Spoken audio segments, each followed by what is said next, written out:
canal Marquemos un Norte, aquí comienza Tacuabé Chasqui Ollendau, mensajeros de la memoria. En la conducción, Daniel Marzorati y Ricardo Silva. Es una producción de Marquemos un Norte.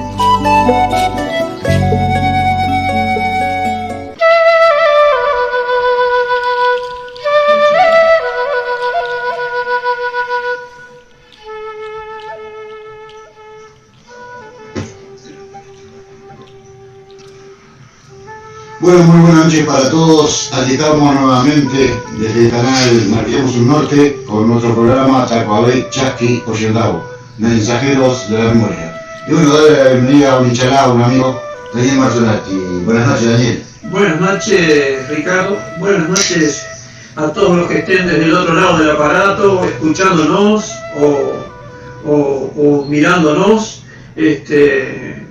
Otro lunes donde venimos con la memoria, venimos con el hoy, que mañana será memoria, y venimos con el ayer, que hoy ya es memoria.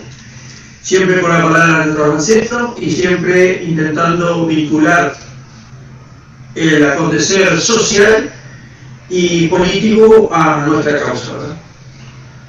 Sí, más allá de tratar otros temas, siempre la idea es hacerlo con la visión como comunicadores indígenas, basándolo fuertemente en nuestra conmovisión y ancestralidad, vamos a decir. Un tema que me gusta mucho, Daniel, que lo hablamos hoy en la tarde, es el concepto de los hombres de la nación de la tierra, ¿no? Que decir los hombres de la nación de la tierra, yo me acuerdo cuando, no quiero llamar a la entrevista, lo he hecho con Zapicán, a ponerle el micrófono a Zapicán y escucharlo, o fue una charla, pero yo me llamé mucho a silencio, ¿no?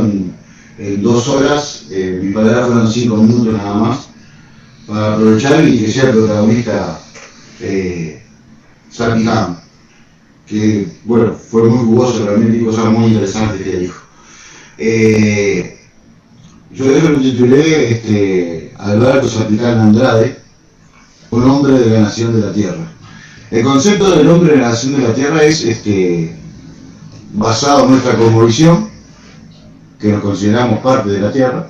Entonces, el hombre de la nación de la tierra es todos los originarios que habitan el planeta, ¿no? Por ese contacto, por eso los hombres de la nación de la tierra. Y bueno, surge algo, una conversación que tuviste con alguien que nos está escuchando, nos está siguiendo, que está buenísimo, que se dé charla después, ¿no? Quiere decir que de alguna manera llegamos a interesar a esa persona y bueno, y surge un tema y hay interés también por las cosas escritas también. Exacto. Te dejo la palabra, Daniel. Bueno, en realidad es un saludo, le tenemos que dedicar un saludo a Jenny. Bueno, te digo el nombre acá, te lo dejo. Ella sabe de quién hablo, Jenny, creo que es Payet, el apellido. Que yo puse una memoria sobre mi libro, un recuerdo, no Facebook, como no voy a ser el técnico en esto, y ella puso que me lo quería comprar. Entonces, bueno, yo le expliqué que mi libro ya tenía casi 6 años de publicado, que, bueno, como digo siempre, lo escribí, lo edité, lo hice, no, yo no tengo imprenta, pero lo hice escribir yo, porque tenía que ser legal, entonces tenía que ser una imprenta legal, porque el deseo era ese, que fuera algo que tuviera que estar por lo menos en la Biblioteca Nacional. Estará hoy en el sótano de su suelo, pero está dentro de la Biblioteca Nacional, y solo haciéndolo legal se puede. no hice plata con ellos, al contrario, me salió un bajón de guita porque era un mercado que no conocía, que me cobraban carísimo. Después encontré un montón de ofertas, pero las encontré después. Bueno, para la próxima algún día sabré y tengo quien me ayude y todo. No sé si salga otro, pero espero dar seguro, pero por ahora no está. Bueno, le expliqué eso, le expliqué que yo como digo, lo produje, lo hice imprimir, lo negocié. Después salí con ellos a hablar sobre el tema uno por uno, a los amigos, y técnicamente con el tema indígena fue un fracaso, porque muy pocos hermanos lo compraron, solo los más íntimos, hablando de Susana, bueno, un montón, lo sé injusto sin nombrar, porque voy a hablar de alguno, pero los más íntimos lo compraron, Ricardo, un montón así, de gente muy llegada, pero el grueso de mis hinchadas no lo compraron, no es un reproche, era la realidad. Yo me la revolví vendiéndose a los compañeros de trabajo, que la mayoría me lo compraron porque era yo, y la muy mayoría, a algunos les pregunté, ¿y qué te pareció? No, ni siquiera lo leí. Fue un desperdicio, mi gran cantidad, de la gran cantidad. Imprimí 200 y cuando me quedaban 50, no le di más. Ya había desquitado la plata, por suerte, aunque no la junté, pero por lo menos la desquité. Y esas 50 las guardé para ir donando y regalándolas a quien yo entendía que se merecía y le iba a dar pelota, por sobre todo, ¿no? A alguna escuela, a alguna biblioteca, a algún hermano, a algún encuentro, a algún maestro puntual que me mandó que me pidió que fuera a hablar sobre el tema.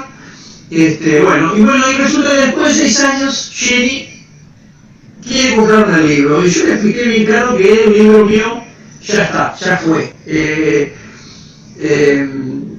Lo que puedo hacer ahora es imprimirle yo mediante una impresora que tengo en casa, imprimirle yo un volumen. Es legal porque todos los derechos son míos y porque ya está autorizado y porque no se paga impuestos ninguno para imprimir, digamos, ¿tá? Entonces, yo le hago una copia, sin ofender a nadie, le hago una copia y se la voy a dar, porque mi interés es que llegue a gente que le interesa el tema. Cuando ella me comentó eso, me dijo que era porque yo era un hijo de la tierra. Y yo quiero aclararlo.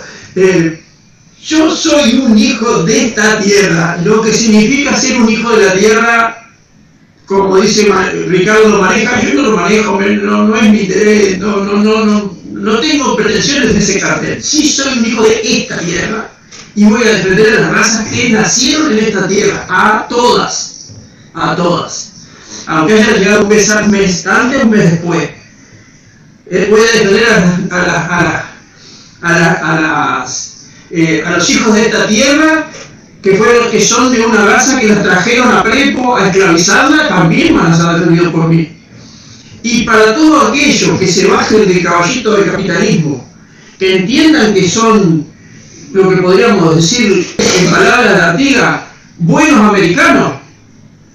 Yo soy de la Guayana, pero esos que se creen buenos americanos, que luchan por ser buenos americanos, que reconocen que hemos sido retirados y maltratados y ninguneados a todos nuestros hermanos que son de raza blanca, pero que nos niegan y que nos apoyan y que están de nuestro lado, también estoy para defenderlos a ellos, o defenderlos, yo no soy nadie para ayudar. Pero una etiqueta así de hijo de la tierra, no sé si me cabe o no me cabe, yo tengo que pensar. No es que te cabe, no te cabe, Daniel, es un concepto que está arreglado a la cosmovisión indígena, ¿no? Tú sentís la cosmovisión indígena, te sentís parte de esta tierra. De esta tierra, sí. ¿No? Con eso alcanza, sos un hijo de la nación de la tierra. De esta tierra, sí. Del otro concepto, vamos a ver. ¿Qué concepto? ¿Qué tierra? ¿Cuál esta y cuál otra? Y esta tierra es el lugar donde nací. La tierra es toda. Y yo no me siento europeo. Y bueno, entonces te perteneces a este pedacito nomás. Sí, es como me siento. Es como me siento. Bueno, pero la cosmovisión habla de otra cosa. La cosmovisión tiene varios conceptos. Porque hay quien cree que la cosmovisión va por tribu. Hay que ver que la cosmovisión es una sola. Y las cosmovisiones varían, depende si estás en la pradera, si estás en la selva o si estás en la altura. Lo único que coincide en muchas cosas, ¿no? Tiene muchas coincidencias. Varía, la geografía se varía en esa cosmovisión, pero el ser parte de la tierra, sentirse parte de la tierra, sentirse parte de la tierra en sí, considerar un hinchado, un hermano, a todo ser vivo, tanto animal, vegetal, ¿ah? El monte, el agua, ¿no? Eso es parte de la comunidad, que ahí sale una coincidencia en toda la Yala. Y eso hace formar la nación de los hijos de la tierra. ¿Ah? Ese es el concepto en sí. Y creo que es un halago. No, sin duda. Sí, creo que es un halago. Como un halago. Te escuchó leer algo, te escuchó hablar, y bueno, y te consideró de esa manera. Y creo que acertadamente, ¿no? Pero pasa que claro, no tenías claro el concepto, para vos es demasiado grande. No es demasiado grande, es unificar la cosmovisión de toda la Yala. En ese sentido, ¿no? En el sentido de ser parte de la tierra. Se están hablando de porcentajes, ¿no? De número, pero hay que hablar de número porque, claro, más de un 80% de la conservación del planeta es por los originarios. Es increíble. Más del 80% de lo que se conserva y no se daña en este planeta es por el uso y la forma de vida del originario. Que realmente ahí nosotros no nos podemos sentir parte. Por eso no digo lo otro. No. Por eso digo lo otro. No tiene que ver una cosa con otra. Sí, claro que no. Pero ¿qué pasa? Nosotros tenemos esa actitud. Estamos sumergidos, ojo, no somos los únicos, ¿no? En todos los países existen, hay casos que tienen la posibilidad de vivir en su tierra, en su comunidad, y se trasladan a la ciudad, ¿no? Y viven más occidentalmente. Nosotros no tenemos otra opción, ¿no?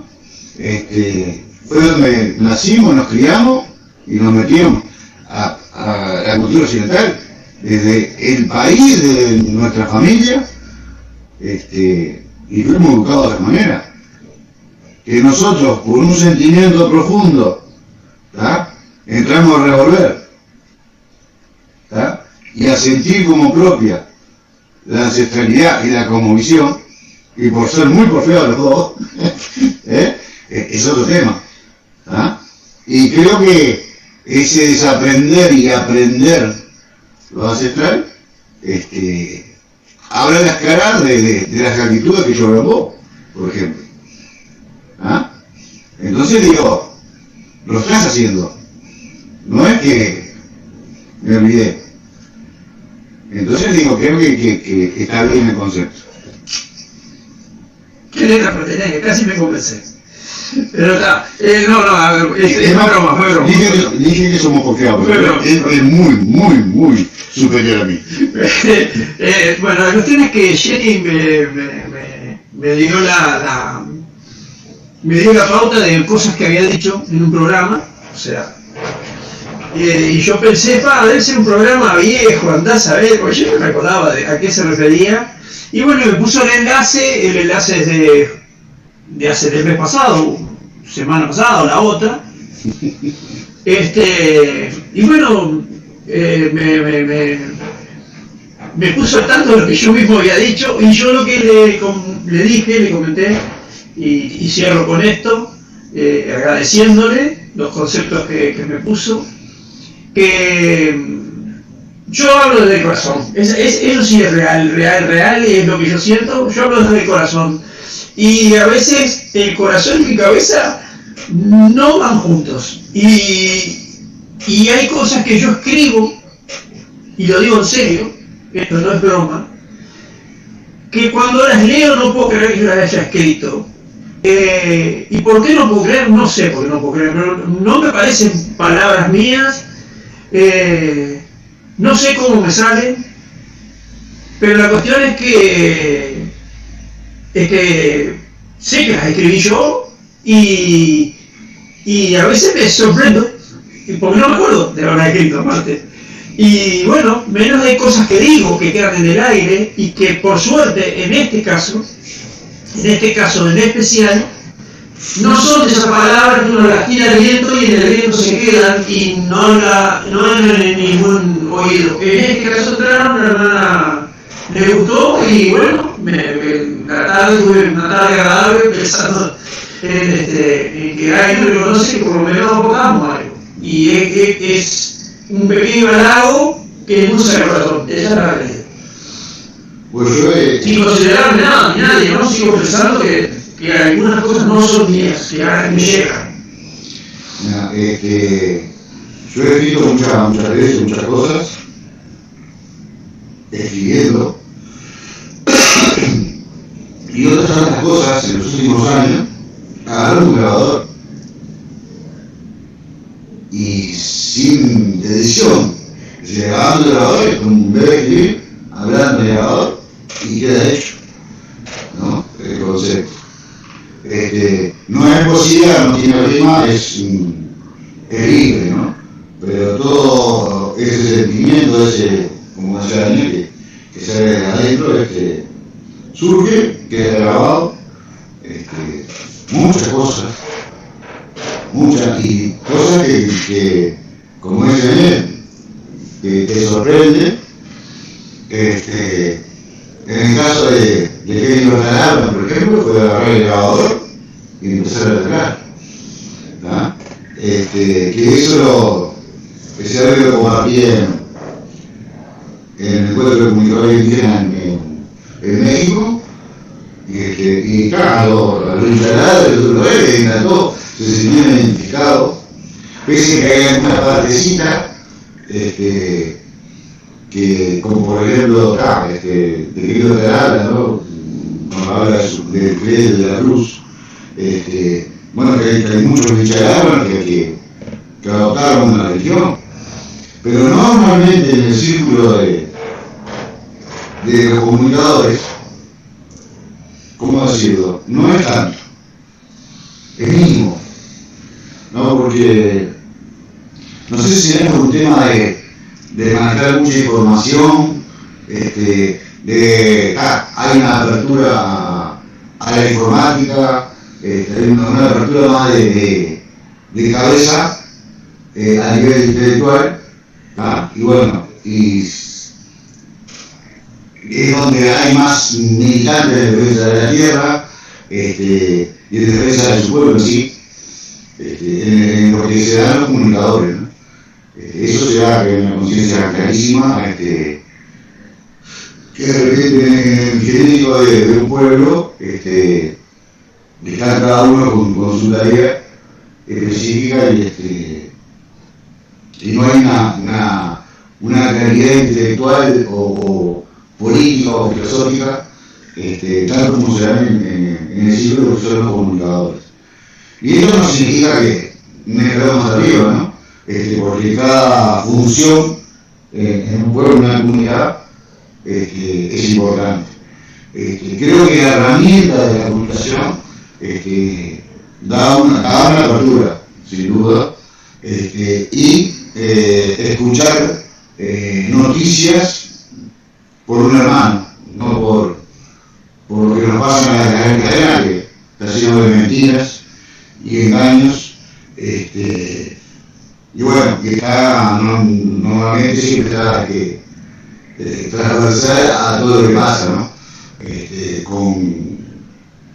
Tratando de incidir en la opinión de la gente, mintiendo y inventando noticias.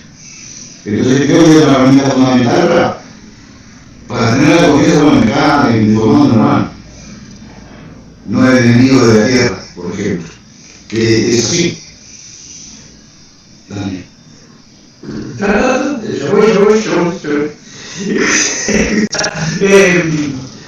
Bueno, queda hecho el comentario de la hermana, de agradecimiento.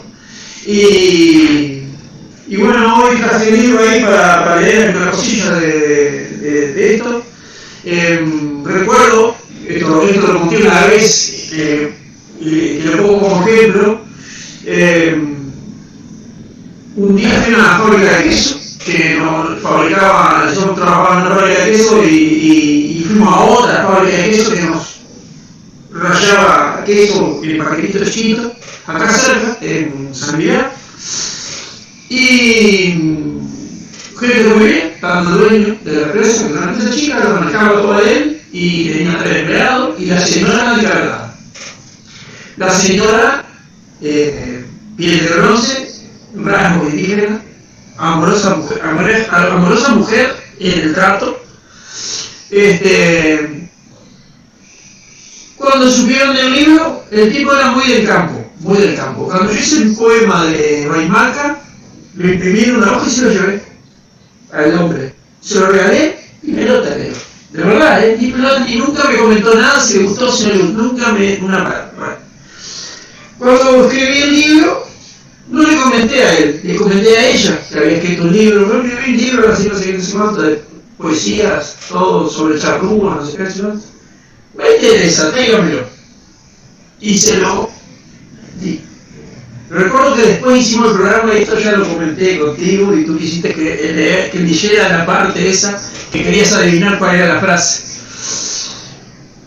Un día le llegué y me dijo, muy bueno su libro, y no me comentó más nada. Al siguiente viaje me iba 1 o 2 veces a la semana. Fue durante un tiempo. Bueno, no sé, la fábrica nuestra tenía una máquina rota, o con el sindicato algunas cosas hicimos para que no siguieran sacando trabajo para afuera y nos dieran trabajo a nosotros. Entonces al final se cortó, duró 2 meses o 3 meses. Cuando voy al siguiente viaje, me atreví a preguntarle, ¿pero le gustó algo en especial? Y dice, hubo una frase que me conmovió, me dijo. Y mi libro tiene algunas frases artigas. Yo, de verdad, con toda humildad lo digo. Dije, ahora leí una de las frases de Artigas, yo pensé que lo escribí yo esto, ¿viste? Yo pensé así. Le digo, ¿qué frase? ¿Cuál frase? Y bueno, de verdad, no me acuerdo cuál frase fue. Pero después que me dijo, en tal nota, usted pone en un comentario, bueno, usted puso una frase, la voy a buscar después, la voy a leer, la leeremos. Fue la frase era mía. Y la frase había conmovido, porque yo no me acordaba de que había escrito. Era un razonamiento donde mezclaba, sí, a los hijos de esta tierra y tal, y hacía un comentario de por qué la lucha y por qué los derechos o algo por el estilo.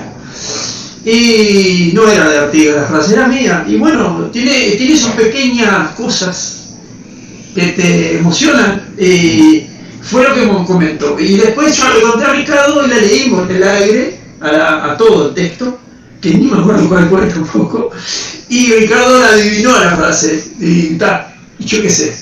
Bueno, acá se entrevera Ollandao, sí, por memoria, sí, y la vejez de Daniel. Exacto, las 2 cosas. Entonces, pero esto es fundamental, porque Tlacuabé, Chasqui y Ollandao, que es el nombre del programa, ser mensajeros de la memoria. De alguna manera, no solo nosotros invitamos a todos a ser mensajeros de la memoria, ¿no? No es un título para nosotros, sino es una invitación de ser mensajeros de la memoria. No lo he encontrado todavía, lo estoy buscando. Un programa de participó Diana, nuestra querida hinchada Diana, y se nos apareció en el programa, había elegido un tramito de algo escrito por Daniel y le puso música. Y no me acuerdo si fuera Muña de Gato, o algo de eso, y empezamos a darle y la cantó. Que fue precioso, fue precioso. Y bueno, también voy a decir que Susana Lacruz, otra hinchada querida, tomó un tramo, una frase de Daniel y la publicó ahí. Y yo creo que esa frase, ¿tá? Y es un concepto redondo, ¿tá? Entonces muchas veces el que escribe algo que tiene, leyéndolo duras 3-5 minutos, ¿tá? Es una cosa, pero el lector, después, más allá de asimilar el contenido, hace la elección y hace el rescate de una frase, que fueron los dos casos que yo te recordaba, ¿no? Viste que yo mejor, tu vejez es el más importante de la vida. Vamos a ir a la primera, vamos a ir a la primera pausa. Cuando Diana cantó lo que cantó, yo pensé que era una canción de los Chonic. Y me costó darme cuenta de que le había puesto música a algo que había escrito. Claro, y era para los charrugas. Y era para ahora, claro. Es la misma frase que tomó Susana de la Cruz, pero Diana la tomó en charrúa y la otra en castellano. Bueno, vamos a hacer la primera pausa y ya regresamos. Chavista.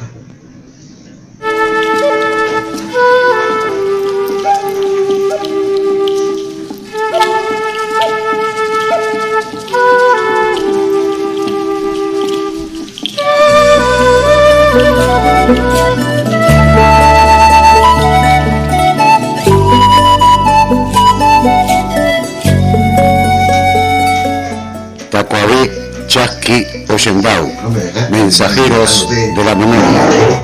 No me dejaste. El último, pero yo pensé que era magnífico. la música. Soy sencillamente inmóvil magnífico. Veo el tiempo en solo respeto y aunque torcido, imperio altivo. Digo verano, un furor de bronce rojo desgarra y lastima la tarde. Y digo noche, 1000 estrellas acuchillan el firmamento, con trazas en el azul.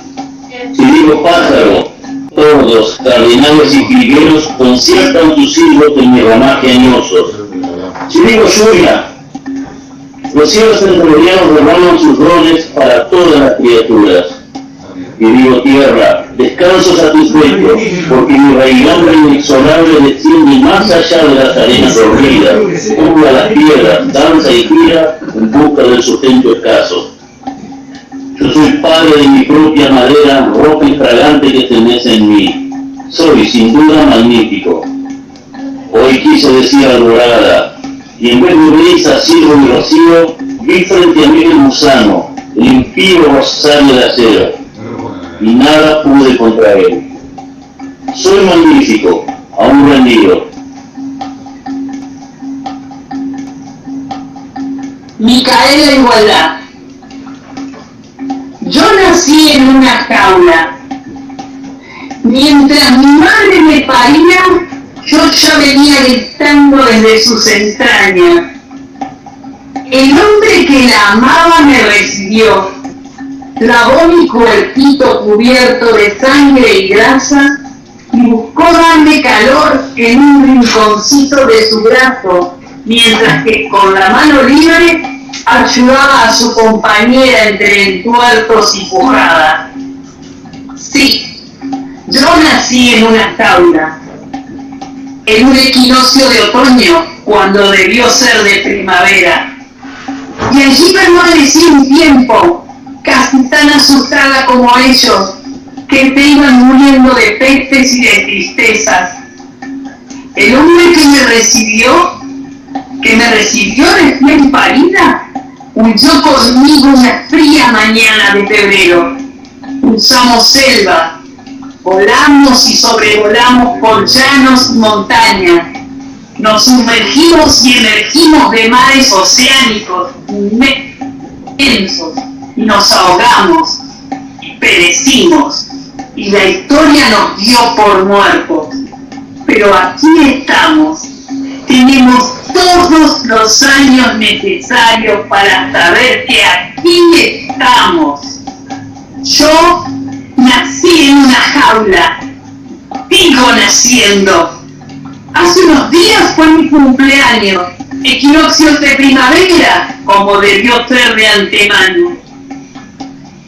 Con iguanas, tréboles de agua floreciendo y sapos, con pájaros libres, carquejas perfumadas y aromitos dorados, con otros como nosotros lo estuvimos pensando.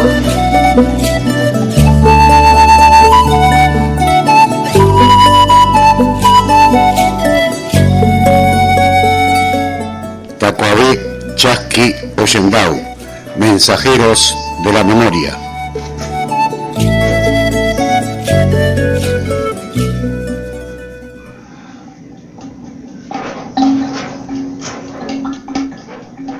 Bueno, continuamos.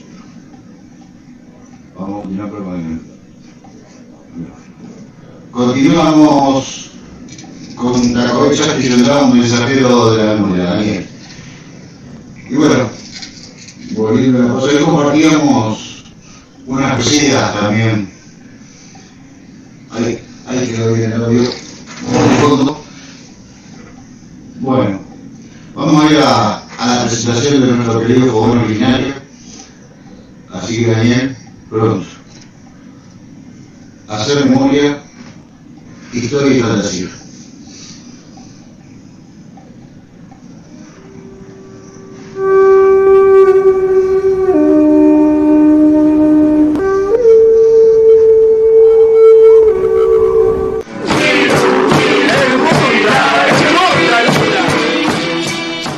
Bilú, Bilú, Idaí, hermosa, hermosa luna, el fogón originario.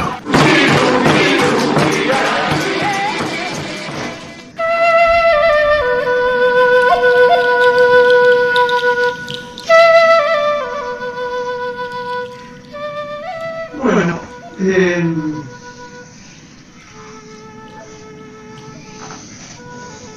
quería contar, voy a leer una poesía hoy, pero quería contar que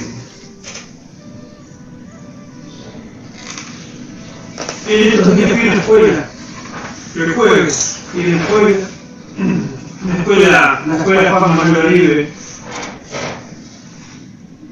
De Cerrito de la Victoria y bueno, allí tuve un encuentro con alumnos desde mi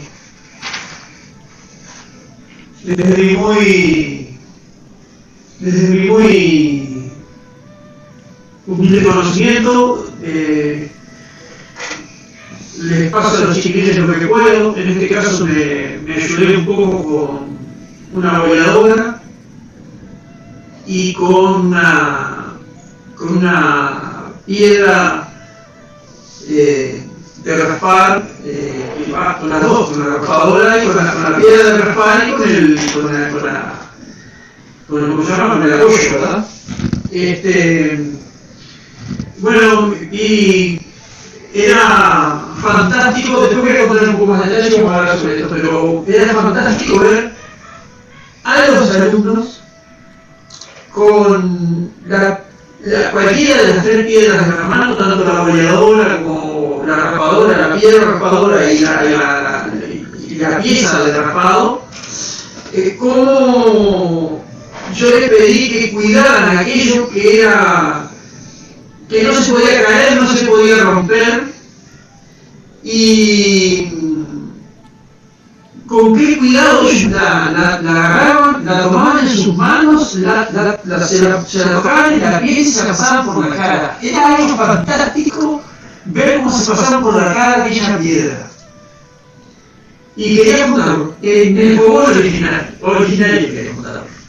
Porque era como que los niños veían que aquello les transmitía algo. Y generalmente había que ir a una experiencia, porque yo cada vez que voy lo hizo, nunca tengo un plan. Cuando llego ahí me pregunto qué estoy haciendo acá. Si después salgo haciendo algo.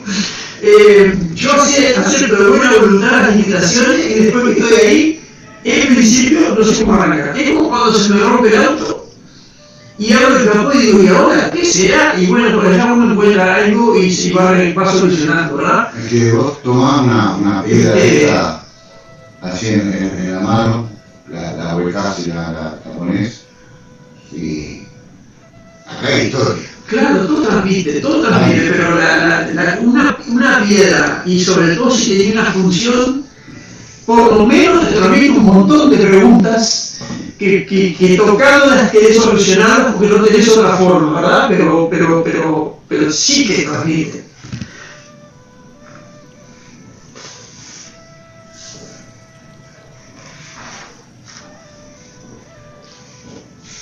Bueno, concretamente mientras está hipnotizado mi chará, yo voy a ir leyendo una partecita nada más de un poema que es un conjunto, se llama Ejoj el Callao.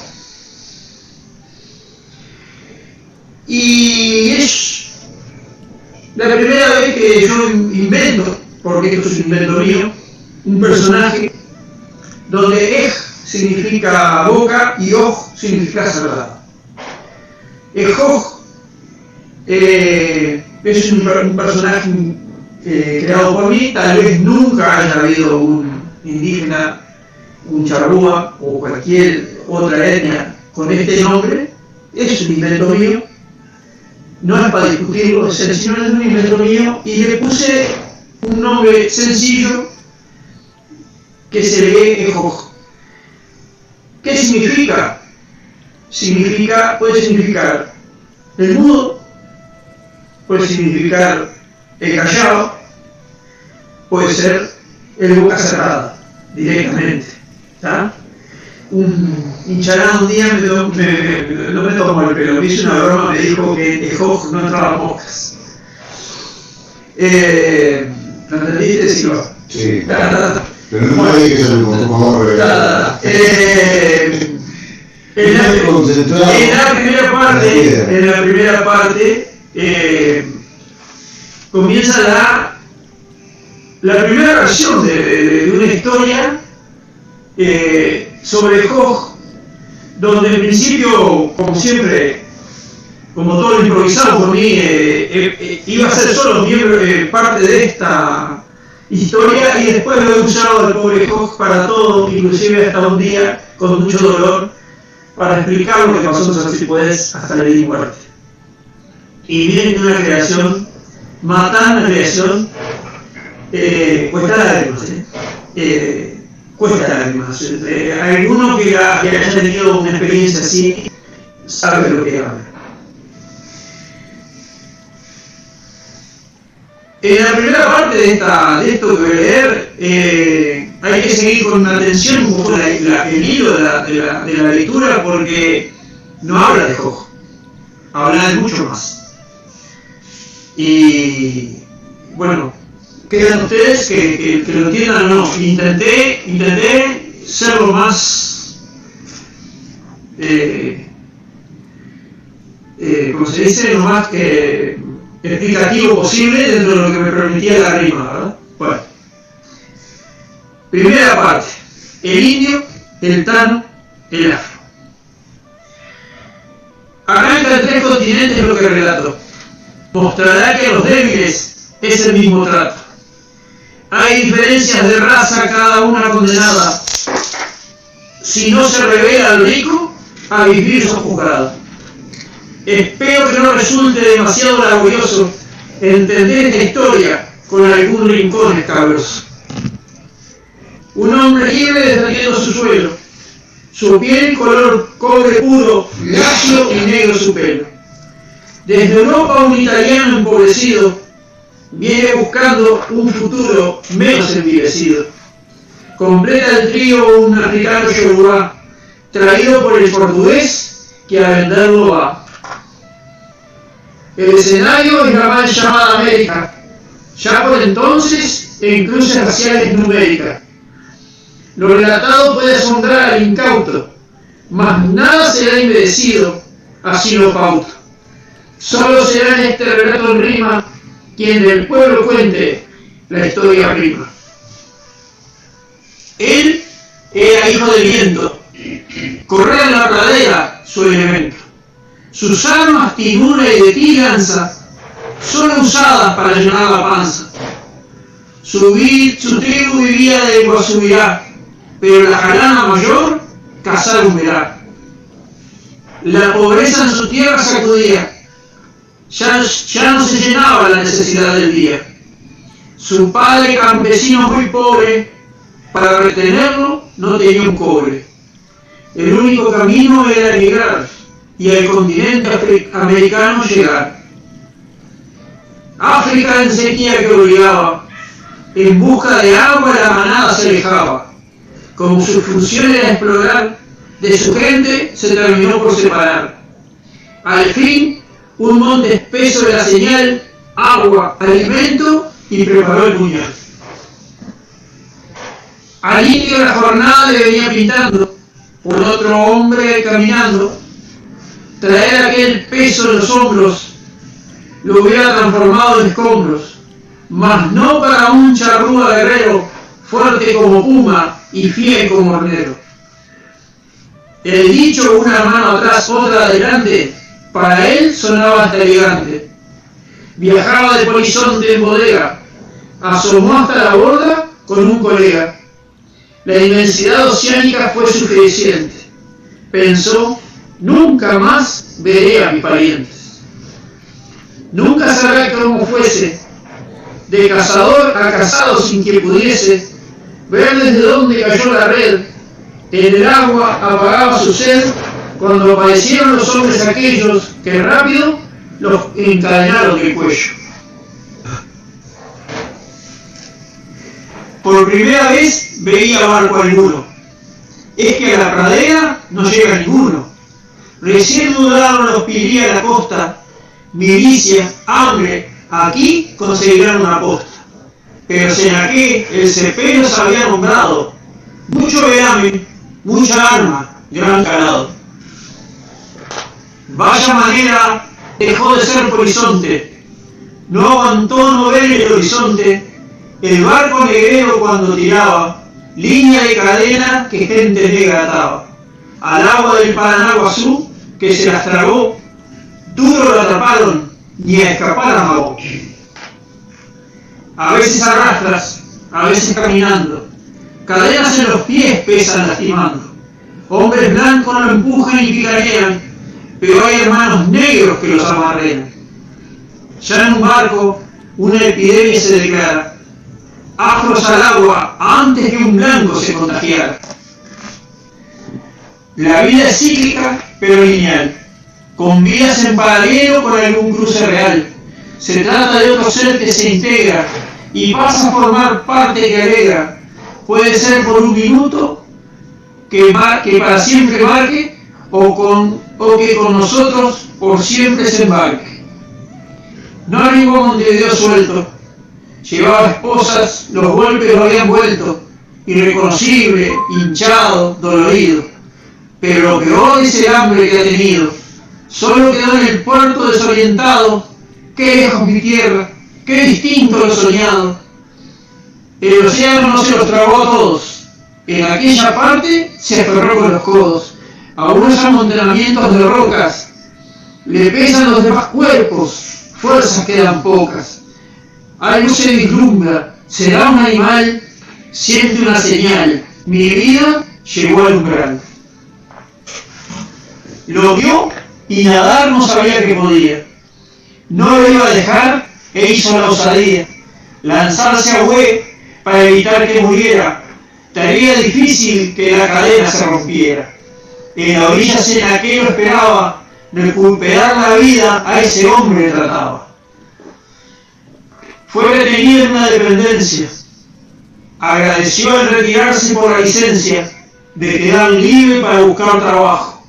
De los italianos que aquí encajo, he adelantado, la patria no es libre, pero algo en el aire hace que vibre. Despertó dentro de un gurí de junco. Soñaba, transpiraba, el sueño quedó trunco. ¿Dónde estoy? Y recordó su tragedia. Su mirada, otra mirada, como europea comedia.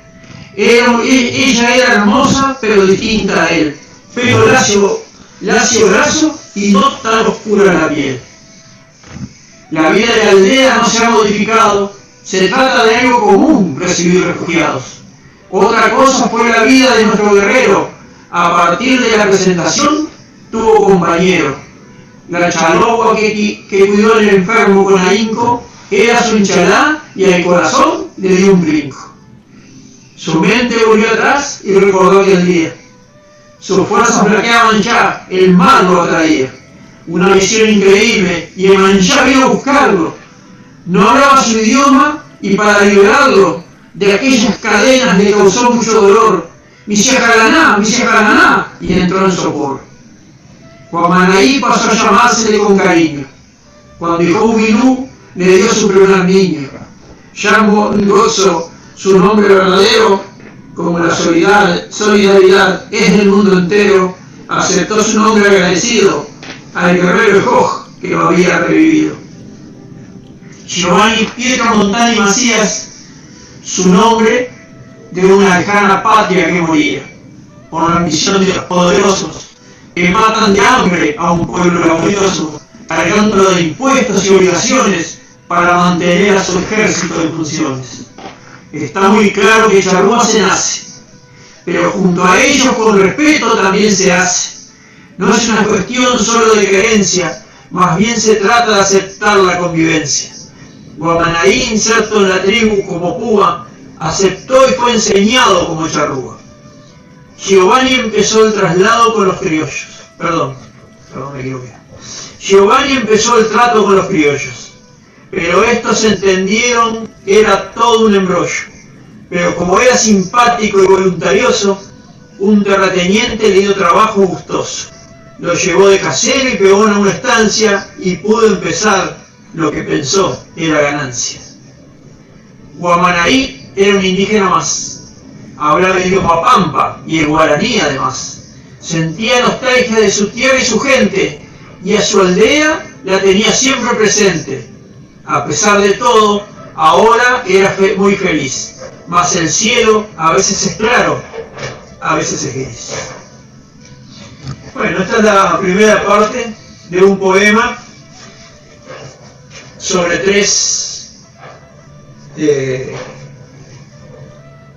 habitantes de esta tierra, uno, podríamos decir, originario, uno traído a la fuerza y uno echado de su tierra por problemas tal vez económicos. Es muy relativa esa observación, pero era en los tiempos en que Europa hacía pasar hambre a sus pueblos, aún con la riqueza que tienen los europeos, aún después de haber saqueado estas tierras, a sus propios hijos los obligaba a irse muertos de hambre, ¿verdad? Sí, se habrán venido gente en los barcos con hambre, ¿no? Después en lo que es la historia del Uruguay de la negación de los originarios de esta tierra, por eso la frase que ha quedado a través del tiempo es que no todos venimos bajando de los barcos, como que si este país fuera una parte de Europa, fuera un orgullo, ¿no? Pero los que vinieron, más allá de los ladrones, de los asesinos, los invasores, los que fueron viniendo después era gente con hambre mismo necesitada que comía ratas en el barco, ¿no? No eran igual que los que vinieron al principio a saquear, a matar y a hacer 80 barbaridades más. Era gente que estaba huyendo de su tierra para aquí con hambre y muchas veces también separando familias. Entonces no es todo color de rosa como pintan Uruguay, la Suiza de América, toda esa estupidez, y ese orgullo, ¿vale? Llegás a Montevideo, parece que llegás a Europa. Toda esa estupidez, esos conceptos totalmente racistas, que no es la realidad, ¿no? El grueso de la población fue esa gente necesitada, que se decía, no, me voy a hacer a América. Exacto.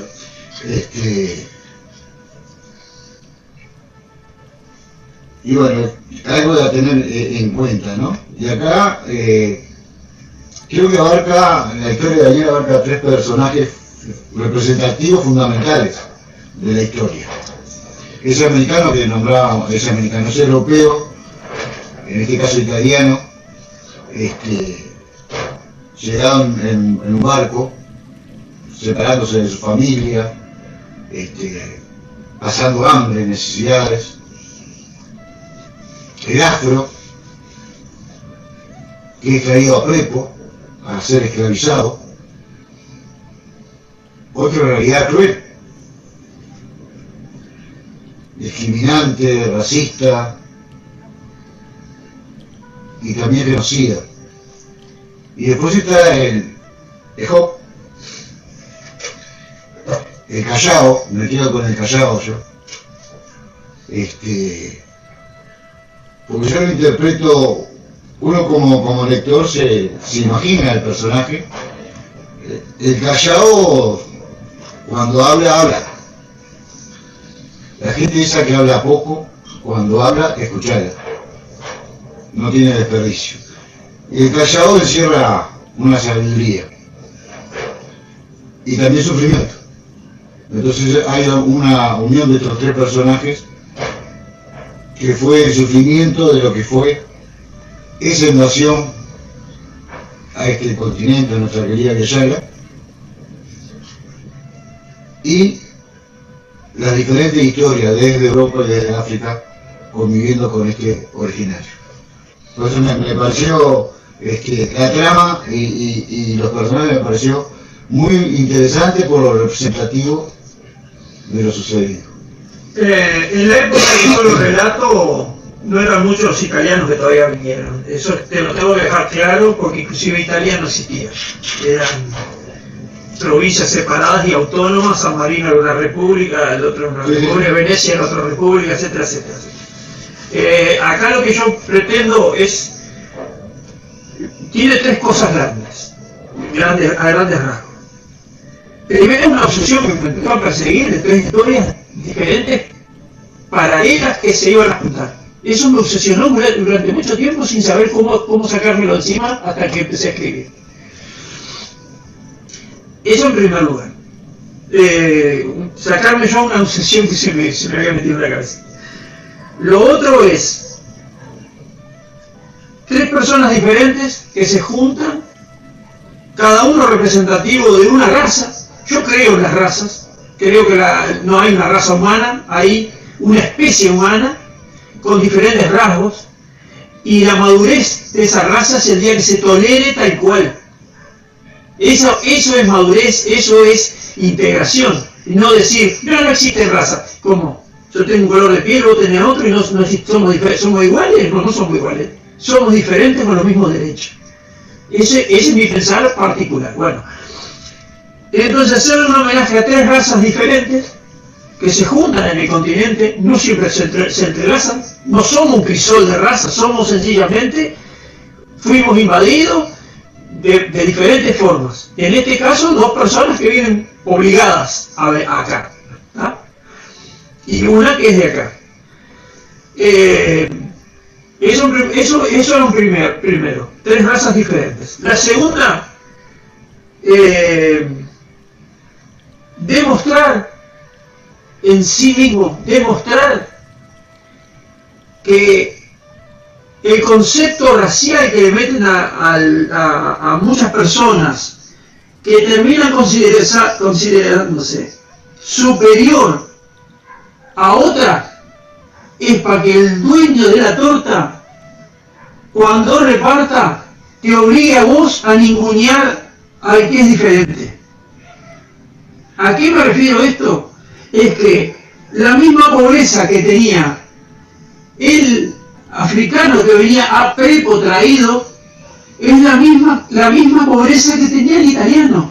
Pero estoy seguro que ese italiano en aquel momento, por manija de su continente y de su forma de actuar, se consideraba tal vez superior al negro y al indio. No tengo dudas. Pero era un concepto que te enseñan los ricos para ayudarse ellos a seguir poseyéndose. Porque, está bien, yo tengo la riqueza, pero vos sos superior al negro.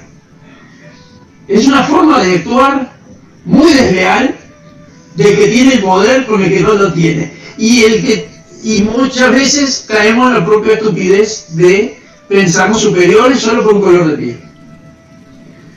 ¿Ah? Bueno.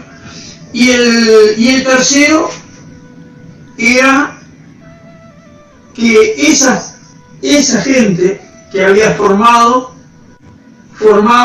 y ahí está cuando nosotros hablamos del aprendizaje, esa gente formada en sus tres ramas, entrelazándose, tanto en costumbres como en vivencias, como en todo lo demás, terminaron formando el Uruguay, del que yo hasta ese momento todavía me sentía orgulloso.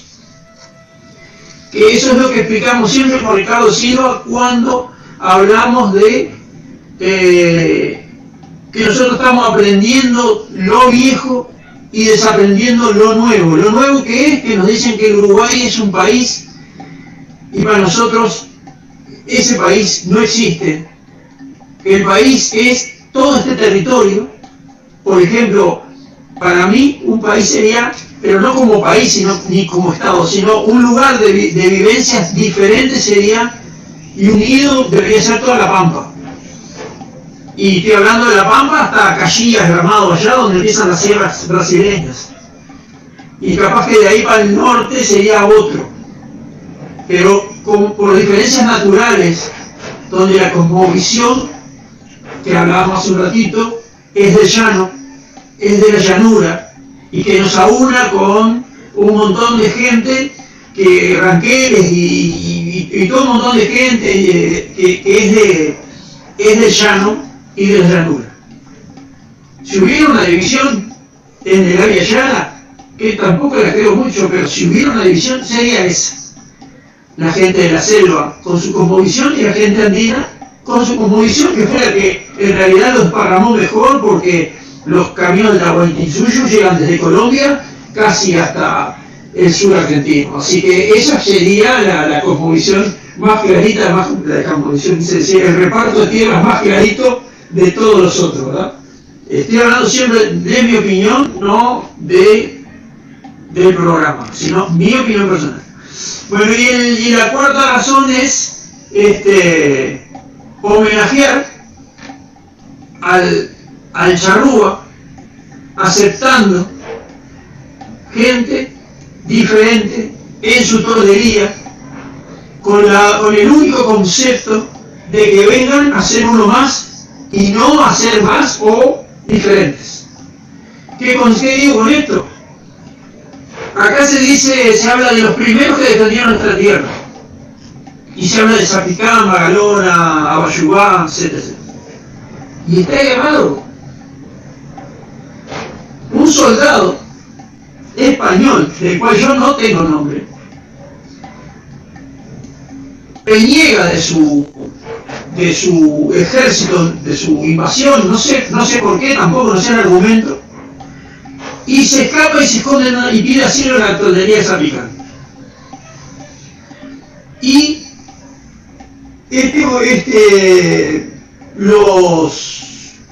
no me acuerdo ahora cómo era, de Juan Garay, no me acuerdo del otro, vienen a reclamar que los charrúas le entreguen ese soldado que es un peso del rey.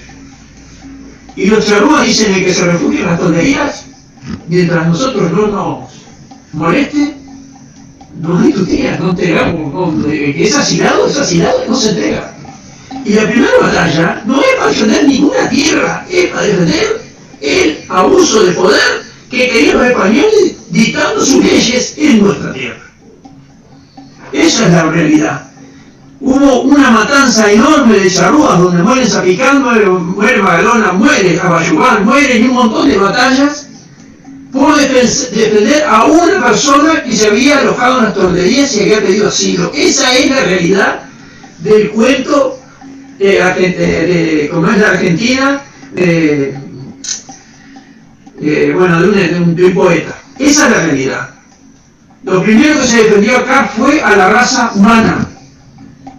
Y eso es interesantísimo y no lo cuenta nadie, porque todo el mundo habla de la tierra y habla de esto y habla de otro, y lo primero que se defendió acá, los charrúas, y bueno, a eso yo quería brindarle homenaje en esto, porque Ejoj termina asilando a Guamanaí, le pone él a ese hermano que rescató del agua, y después, más adelante, termina asilando al italiano. Y los dos se hacen charrúas. Y todo eso era el homenaje que yo quería hacer con esa historia.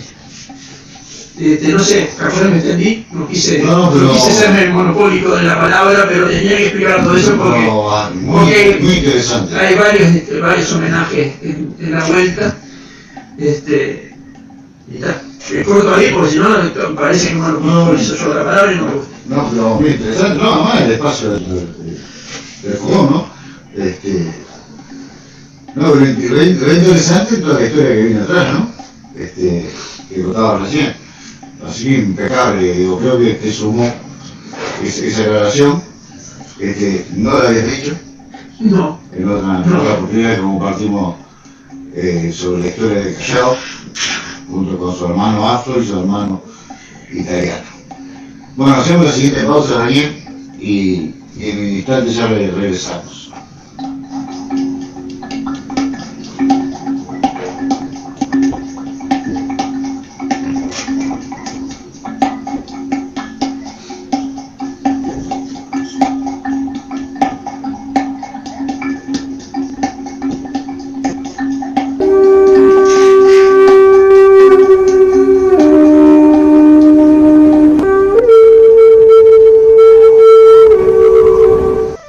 Los otros países tienen comunidades y nosotros no, por culpa del gobierno.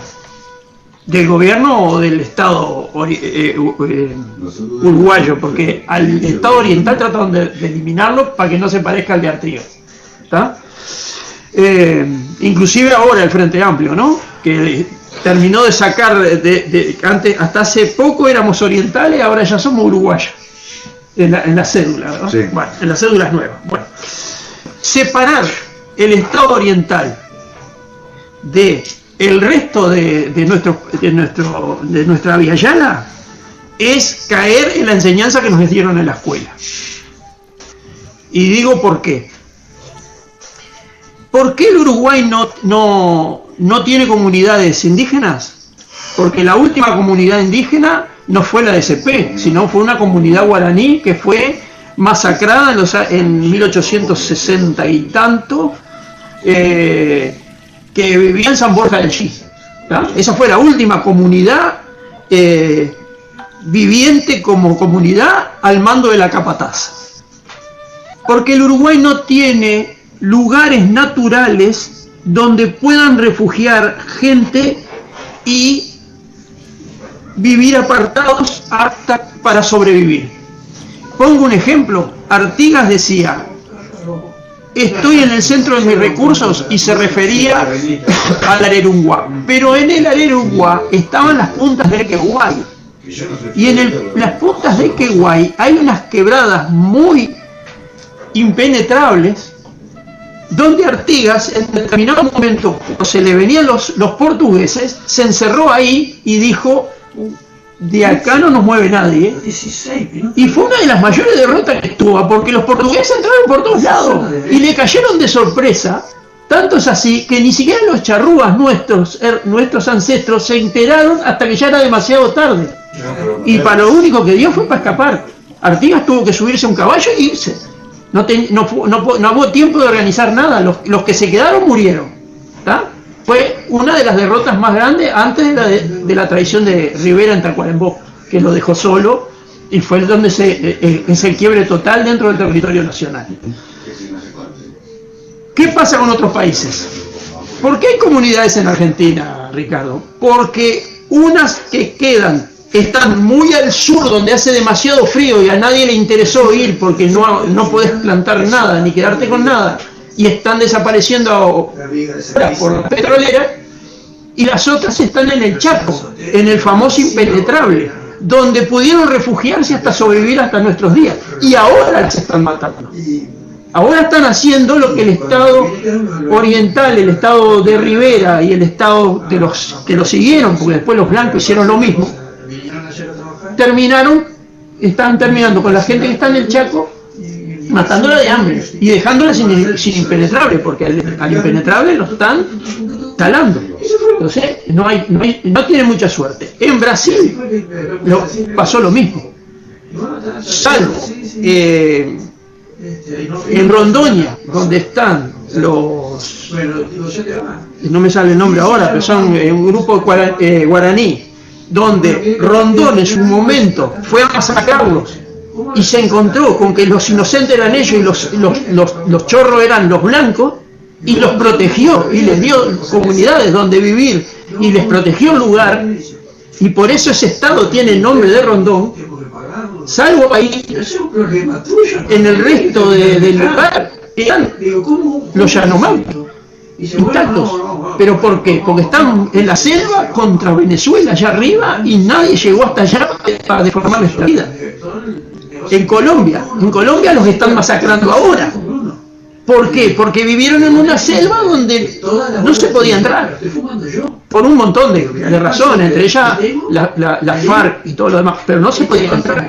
Entonces, si seguimos estado por estado, en todos los países donde han sobrevivido es porque se han sabido esconder, pero no porque los estados los hayan defendido, ni porque nadie les vaya a reconocer un 169. ¿Está?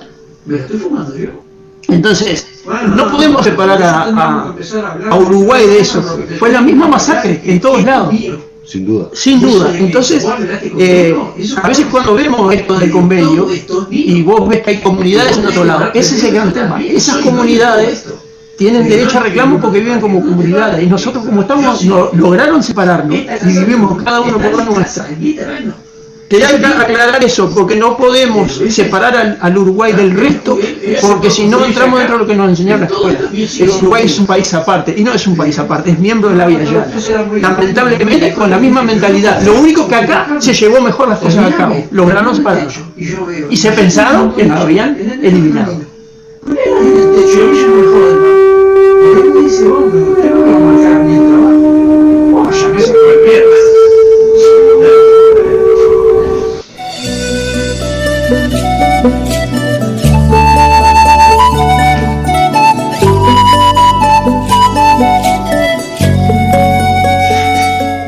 Tacuabé, Chasqui, Ollendau, mensajeros de la memoria.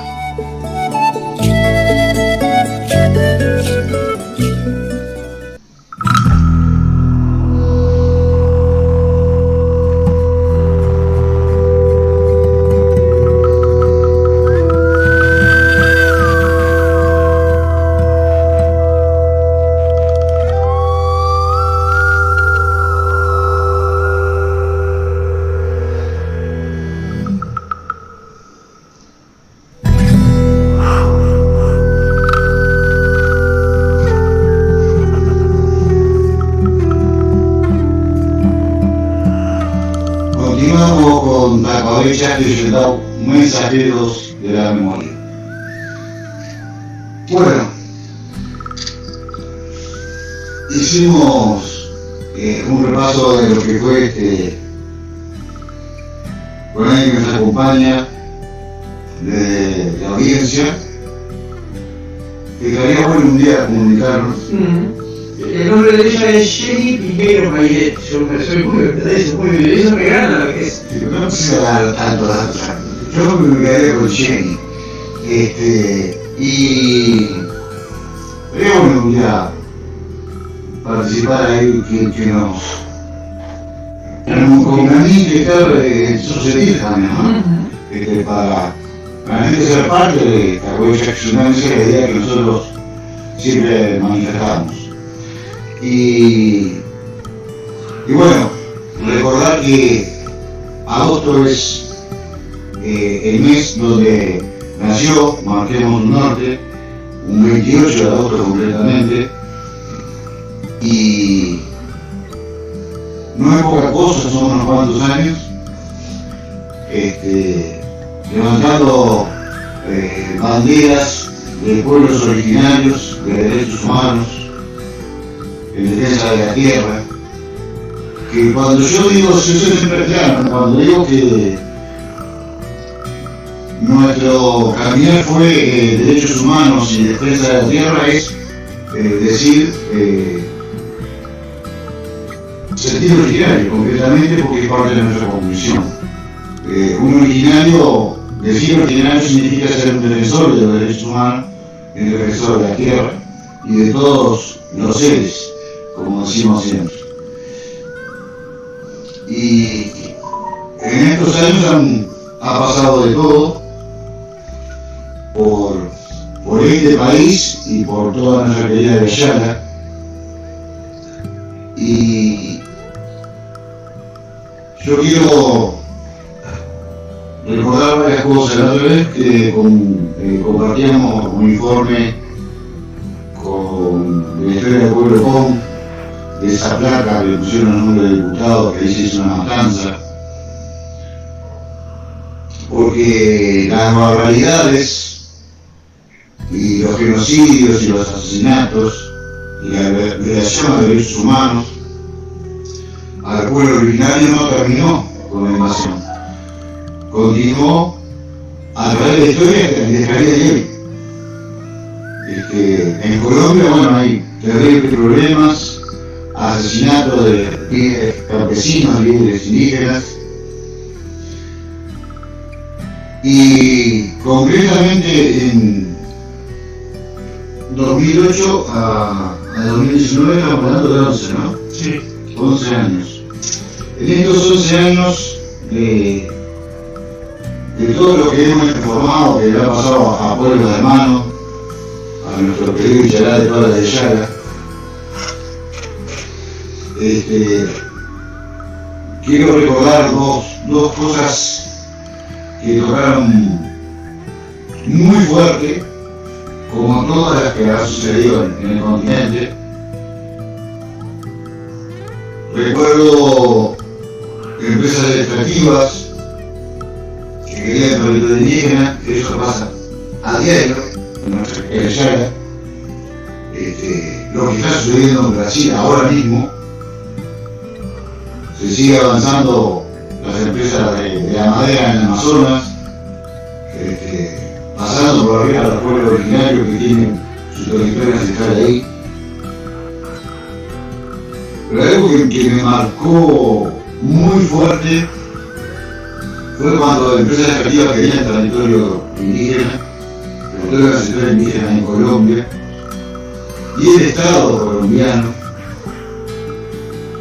con aviones bombardeando el territorio desde el aire, matando a diestra y siniestra a todos los que estaban abajo. Esa barbaridad es demasiado fuerte que pueda alguien hacer eso. Eso fue de repente lo más cruel que nos tocó informar y sufrir realmente. Y otro hecho que fue muy interesante, que compartimos con Daniel, fue cuando, bueno, en Chile también siguen continuamente siendo castigados los hermanos mapuches. Cuando empezó el tema de esa ley de antiterrorismo en Chile, empezaron a acusar a nuestros hermanos mapuches de terroristas y llevándolos presos. Y el mundo no hacía nada, ¿no? Ni en Chile ni en el mundo. Porque no había para poder explotar petróleo ahí. Esa era la cruel realidad. Las grandes potencias que se creen armadores de la democracia en el mundo, sobre todo el interés económico. A mí no me interesa la democracia a nadie, y menos al ser humano. Y han castigado brutalmente nuestros hermanos mapuche en Chile con esa ley. Y desde Mariano Norte, locuras que uno a veces se le ocurre, ¿no? Decir, vamos a la embajada de Chile en la Ciudad Vieja y a manifestarnos y le entregamos un manifiesto. Y fue en un horario difícil porque eran a las 3 de la tarde, la embajada estaba a las 4 de la tarde, y no se podía hacer después que todos terminaban de trabajar, había que darse una escapada. Y así fue, varios hermanos acudimos, como pueblo originario de acá, de este país, y también figuras de organizaciones sociales que defendían la tierra, que se sumaron y nos acompañaron, y era lo que decía hoy Daniel, ¿no? Yo una vez dije que un defensor de los derechos humanos, un defensor de la tierra, también era Michalá, porque lo era en la práctica, en las actitudes, que es lo fundamental. Capaz que tenemos algún Michalá con ascendencia indígena que no es tan Michalá, y hemos conocido casos así. Sí, lo creo conocido. Y sinceramente yo con varios militantes de organizaciones sociales, no solo en este caso que nos acompañaron a la embajada de Chile, nos sentimos hermanos de lucha y se hicieron sensibles también como defensores de derechos humanos del pueblo mapuche lo que estaba pasando en Chile. Para recordar dos casos puntuales de Colombia de los hermanos mapuche, de esta historia de 11 años que fueron pasando y nosotros metidos desde lo más profundo de nuestro corazón en esto, por momentos difíciles, de los buenos, de los malos y todo, siempre una vez a la semana, estando presente para ser ese defensor, ser una herramienta de ese espacio para la defensa de los derechos humanos, la defensa de la tierra y todo nuestro sentido originario. Y bueno, con Daniel nos hemos acoplado en este viaje, con ida y venida de situaciones personales, y siempre le pusimos las ganas que había que ponerle, más allá de que de repente en algún momento de los años nos dan los mejores. Es como cuando el humorista llega al momento del programa y tiene que hacerlo, ¿verdad? Y de repente le falleció un familiar cercano y tiene que enfrentarse a un micrófono, a una cámara y hacer reír.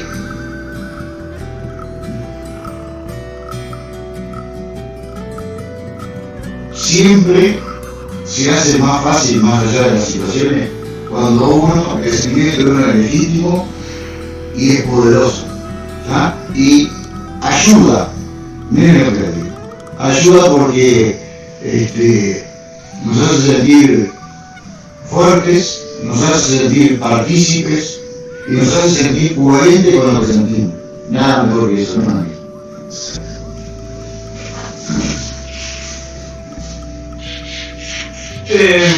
Ricardo, con relación a todo esto, quiero contarlo lo de escuela. Ricardo, a mí se me pasa y se me olvida. Ricardo siempre me pide anécdotas, o me pide algo sobresaliente, o alguna actitud o pregunta de lo que dice. La verdad, no siempre, yo soy muy crítico de los niños, no que los critique, quiero decir, critico a aquellos que adulan a los niños.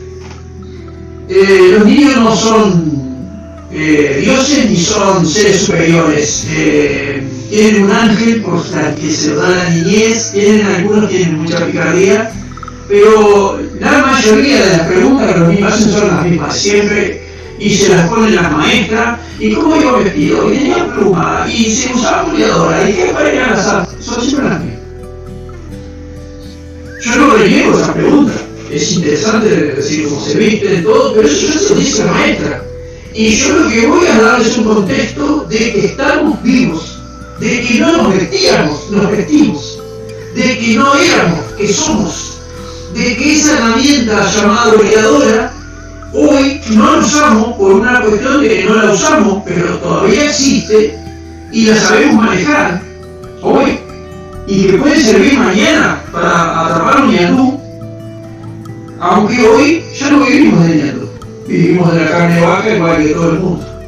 Que yo no me he visto, no me preciso poner pluma y ir con instrumentos raros a hacer, porque voy con mi palabra, mi presencia y explicar por qué yo soy un charrúa y no un descendiente. Pero les empiezo a explicar por qué primero me sentí descendiente y les hago todo un contexto. Y los jueces, basados en eso, empiezan a preguntar otras cosas. Y les empieza a salir luz propia. Y no son preguntas brillantes, pero son preguntas distintas, sacadas del contexto aquel de la ropa, la pluma y el agua. ¿Y en qué vivía? Pero hay que explicarles en qué vivía. Y hay que explicarles por qué. Y poder llevarlos a, ¿sabes si puedes? Porque no es fácil ir a decir, no, los charrúas nos mandaron en sociedad de pongan más que porque un niño de tercero de escuela no está preparado para entender eso de una. Hay que hacerle todo una amplitud y mostrarles. Y lo que me costó más, que acá está lo raro, Ricardo, y lo que creo que a ti te gusta saber, es cómo los problemas que tuve para explicar que un guerrero charrúa, a diferencia de lo que cualquiera te dice, un guerrero charrúa salía, cazaba y tiraba y pegaba y con la lanza era lo suyo y con la boleadora era lo suyo. No es cierto. No es cierto, eran hombres y se equivocaban y guerraban y tiraban 3 lanzazos y empujaban uno, porque si no era fácil. Lo único que faltaba es que la presa viniera, se entregara sola y matarlo ahí. Mentira todo eso, porque no podemos seguir con esa leyenda. Que son absurdas. Entre los charrúas había 5 arqueros y uno pegaba mejor que los otros. Y probablemente ese fuera el que cazaba más veces. Uno con la lanza o con la boleadora era mejor que los otros. Y el otro, y otra cosa, lanzaban en conjunto. Uno tiraba la boleadora, erraba y ese mismo ñandú caía por la boleadora del otro. Lo que me costó enseñarle a los chiquillos no fue eso lo entendieron. Era que el que cazaba. Mirá el concepto, que cazaba, no cazaba para sí, cazaba para todos. Y ese es el concepto valioso de nuestro hermano, de nuestro ancestro. Y los gurises parecía que no lo entendían. Porque yo le decía, yo no caso para mí, caso para todos. Entonces yo lo llevo a casa y lo pongo arriba de la mesa para que todos se sirvan. Y los gurises me decían, y si yo caso a uno y no quiero comida, ¿me explico? Porque aquí estamos acostumbrados, los chiquilines se llevan cada uno su merienda y son de 10, uno convida a los demás. O 2. Capaz que 3. Pero los otros 7 se cierran y la comida es bien, si hay mucho manguero, se cierran como el sol. Ese concepto me costó explicarlo. No quería creer que eso era así. Yo le he explicado que una cosa es, por ejemplo, al final tenía un paquete de galletitas. Y explicando, la sociedad nuestra hoy, si yo tengo algo y lo pongo ahí arriba y tú vienes y tomas, me estás robando. Y entonces me mereces una condena. Nuestros ancestros no hacían eso. Nuestros ancestros ponían ahí arriba y cualquiera venía y se servía. Y como era para todos, no había ladrones. Y yo me salto uno. Y entonces si yo voy y lo agarro todo para mí, le digo, si lo haces, podés tener una condena como abusador, pero igual no estás robando. Porque dentro de que vos te lo comiste dentro del hambre que vos tenías, y se saldrá a cazar otra cosa más. Le digo, pero no estás acusado de ladrón porque te lo agarraste. ¿Me explico? Y ese concepto, los gurises lo fueron manejando hasta que yo les pude contar, digo, esa es la idea que se intentó acabar en Saber Si Puedes, porque era una forma de vida que no condecía con lo que nos están enseñando ahora, que cada uno tiene que trabajar para sí. Y los budistas no son tontos, porque si bien yo digo que se los adula y se dicen cosas sobre los niños que no son ciertas, son seres humanos que están con la luz prendida para aprender. Y eso es lo que se llama cabecitas frescas. Y sí aprender. A veces, si la mano que los guía es mala, vas a aprender cosas malas. Pero tienen luz para aprender. Y si bien siempre sacas una enseñanza de lo que aprenden, lo sacás vos, la enseñanza. Capaz que ellos no es que te enseñen, sino que siempre aprendemos. Yo aprendo de vos todos los días, vos aprendés de mí, eso es común en este caso. Pero que son cabecitas abiertas y receptivas, no hay ninguna duda. No hay misterio en aprender si la persona se deja escuchar. Exacto. Yo me horrorizo de Daniel y no me canso de comentar de lo de Daniel. En el trabajo decirle a una persona, bueno, yo lo que pasa bien, que te hagas bien. Gracias a vos. Tiene la respuesta grabada. Que alguien que la tiene, le deja algo, no escucha. Y vos sabés que es una babada, pero te demuestra la sociedad que tenemos. La gente no escucha. ¿Cómo yo voy a dialogar contigo y no te voy a escuchar? Porque estoy pensando qué voy a decir yo. Diálogo loco. Y ahí no hay aprendizaje. También sucede cuando tú planteas algo y en vez de yo analizarlo, discernir, pensar en tu planteo, ataco.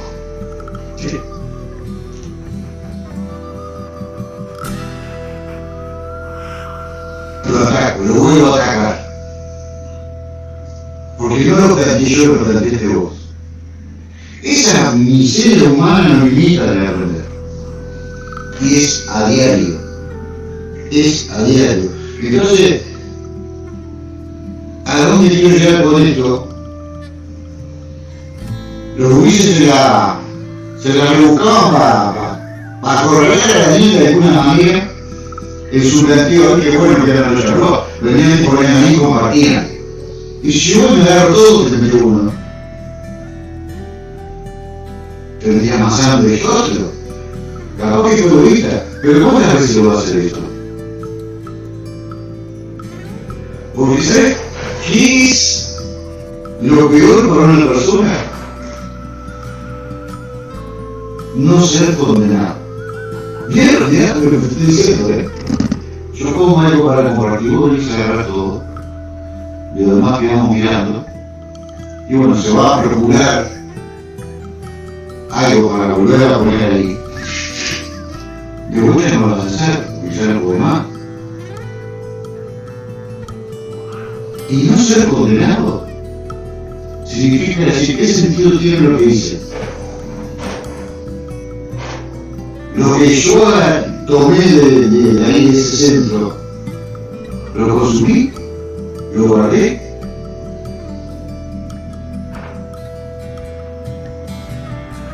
Hay miradas que hablan. Y hay palabras que solamente lastiman. Por eso es que hoy tenemos un gran inconveniente de las redes sociales, donde se escribe y se habla, y no hay una mirada. No se puede ver y sentir la intención de la palabra. Solamente se ve algo que se pone ahí y uno interpreta la intención de otro. Pero la intención no está expuesta. y cambia muchísimo. Porque la ausencia de la intención, de la presencia y de la mirada daña cualquier diálogo. Entonces, esto lo estoy aprendiendo varias veces por situaciones que uno va viviendo, uno está ajeno de participar de esa manera que nos va alejando humanamente, esa es la realidad. Hoy se dice que podemos estar 24 horas comunicados con el mundo, con una depreciación y una pérdida de calidad humana impresionante. Más tiempo comunicados. Dejamos a la cuchara de que estamos tratando y leemos un mensaje que lo contestamos. Estacionamos, estamos manejando, leemos un mensaje que lo contestamos. Y a veces ni paramos, ni estacionamos, nos hacemos pelota por ahí.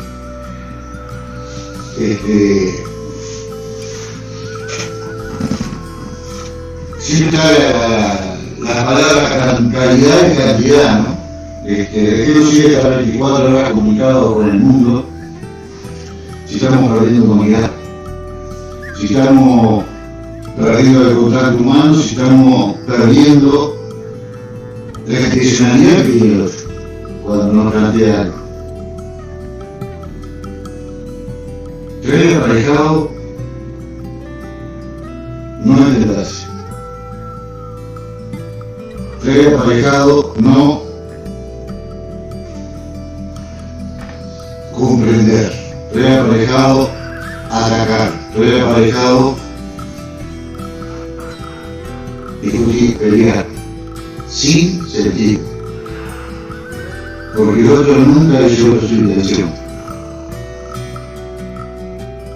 Y de vez en cuando uno va a un cambio y dice, ni aquel aprecio, ni aquel respeto, para que el otro entienda la intención. Pero es difícil manifestar la intención en la ausencia. Bueno, no fuimos a... Sí, yo entiendo la pregunta de lo que hice de la siguiente forma. Dos cosas. Primero, la enseñanza de los padres. Segundo, la enseñanza del barrio. La enseñanza del barrio, no del barrio pobre, del barrio en general. Hoy, que hay tanta prepotencia, una prepotencia que es superior a todo lo que he visto yo en mis casi 60 años de vida, donde esa prepotencia avanza y la ves avanzar en las calles, escrita en las paredes, por ejemplo. De eso vamos a hablar más adelante otro día. Los niños ven dos cosas. La primera es, si yo agarro todo eso y me lo quedo, es mío. No es por el razonamiento solo de ellos. Que ojo que no todos los niños son buenos, pero básicamente la mayoría de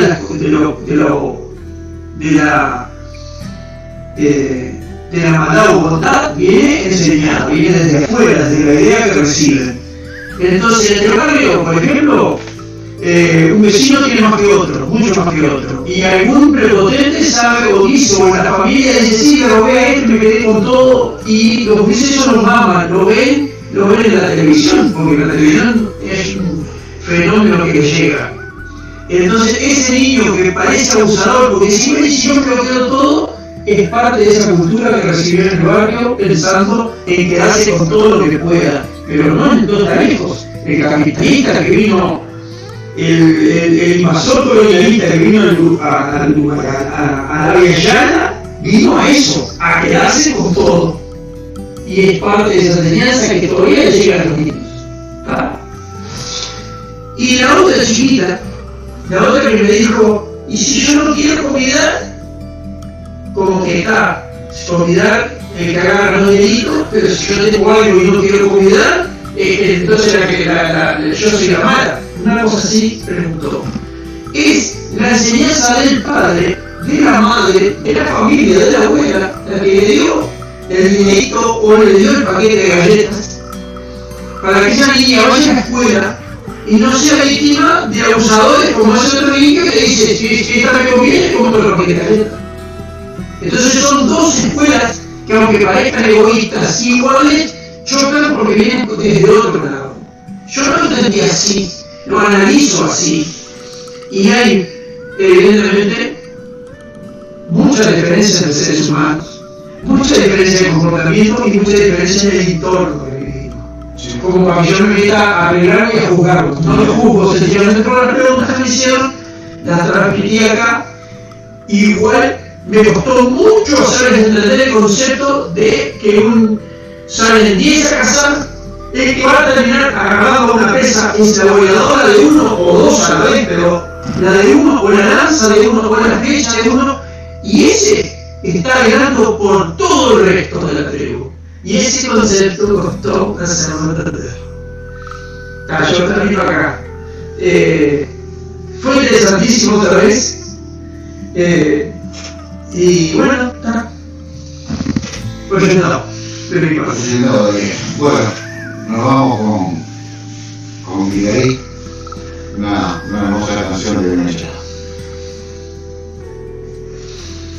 El próximo lunes iremos a la vuelta otra vez estar por ella y terminaremos esa bandera de ser Chucky, mensajeros de la memoria.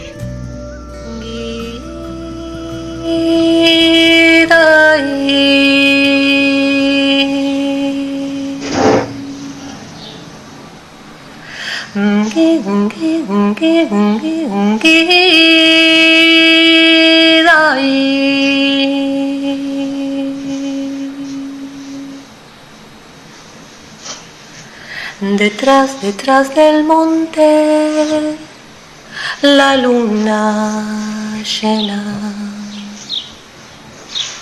Detrás, detrás del monte, la luna llena. Luz ilumina a un niño dormido. Perfume blanco recién nacido. Detrás, detrás del monte, la luna. Luz ilumina a un niño dormido. Perfume blanco recién nacido. Yo no le iba a meter, pero después digo, si viene de la